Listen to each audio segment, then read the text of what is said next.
Public sector banks तेजी से ऊपर जा रहे हैं और ये क्यों जा रहे हैं, इसके 3 रीजंस हैं। 1, निफ्टी बैंक की कॉम्पोजिशन अब चेंज होने वाली है। जहां निफ्टी बैंक के अंदर 12 स्टॉक्स हुआ करते थे वहां 14 स्टॉक्स आएंगे। Secondly, as per SEBI rules public sector banks के अंदर अब एफडीआई की कैपिंग 20% से बढ़ाकर 49% कर दी जाएगी। And number 3, the government is mulling over the merger of Bank of India as well as Union Bank.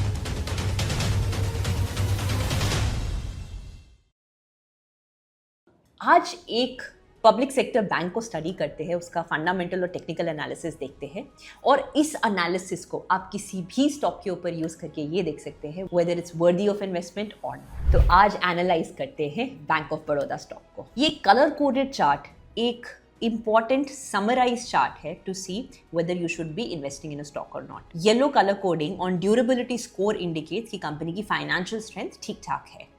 Valuation score indicates कि company under priced है या ओवर प्राइस्ड है। यहाँ पर ग्रीन और 56.7 स्कोर ये बताता है कि कंपनी की अफोर्डेबल वैल्यूएशन है और कंपनी इस टाइम पर या तो फेयरली प्राइस्ड है या अंडर प्राइस्ड है।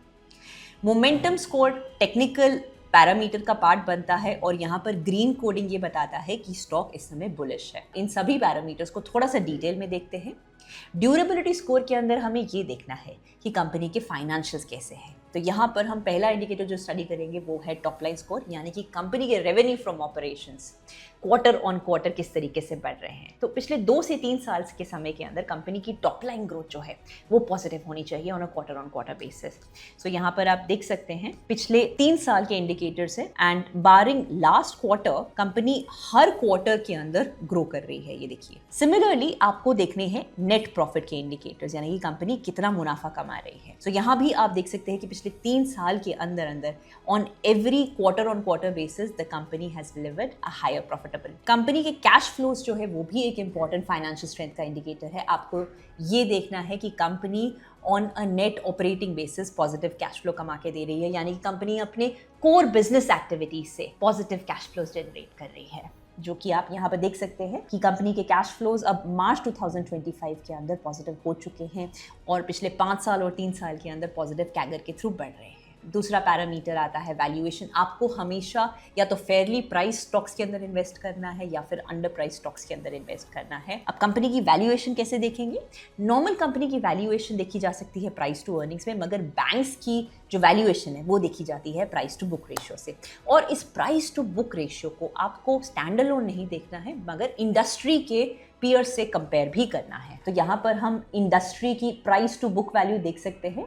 बैंक ऑफ बड़ौदा अभी 1.02 की प्राइस टू बुक वैल्यू पर है और इंडस्ट्री में बाकी सभी पीयर्स, चाहे पब्लिक सेक्टर बैंक्स हो या प्राइवेट सेक्टर बैंक्स हो, 1 से ऊपर की वैल्यूएशन कमांड कर रहे हैं, यानी कि bank of Baroda is an under price stock in its industry. तीसरे पैरामीटर पर आते हैं जो कि है हमारा मोमेंटम पैरामीटर। मोमेंटम पैरामीटर देखने के लिए आपको 2 सब पैरामीटर्स देखने हैं। पहला सब पैरामीटर है आपका एसएमए यानी कि सिंपल मूविंग एवरेज और दूसरा है ईएमए यानी कि एक्सपोनेंशियल मूविंग एवरेज।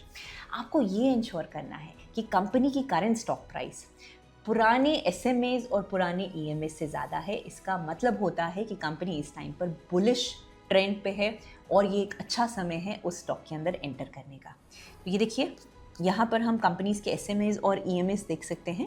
कंपनी की करंट प्राइस है 288 और ये पिछले पुराने सभी ईएमएस से ज़्यादा है।